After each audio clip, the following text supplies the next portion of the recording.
2011 സുൽത്താൻ കാബൂസിന് ഒരു രോഗം ഉണ്ടായി.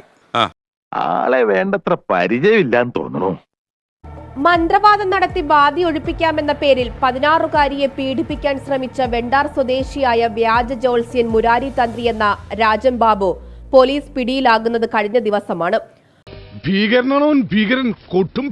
അങ്ങനെ ആദ്യമായിട്ട് ധന്വന്തരി യാഗം എന്ന് പറയുന്നൊരു യാഗം ഒമാനിൽ 2011 മാർച്ച് മാസം 13 അന്നത്തെ എല്ലാ പത്രത്തിൻ്റെയും തലക്കെട്ട് വാർത്തയായിരുന്നു ഒമാൻ സുൽത്താന്റെ രോഗശാന്തിക്ക് യാഗം.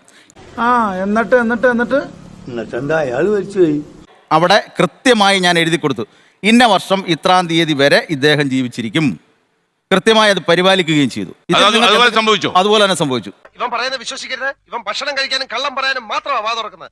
നിങ്ങൾ പറഞ്ഞു അർജുനന് യാതൊരു കുഴപ്പവും വരാതെ തിരിച്ചു വരും എന്ന് ഈ വീഡിയോയിൽ കിടക്കുകയാണ്. തിരിച്ചു വരും, നമുക്ക് കൂട്ടായിട്ട് പ്രാർത്ഥിക്കാന്ന് അതിനകത്ത് പറഞ്ഞേക്കുന്നത്.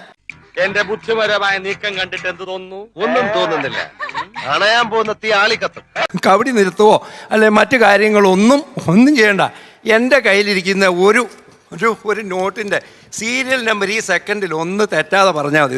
ഇതേതാണ്ട് എലിക്കണിയിൽ സുന വെട്ടതുപോലെ.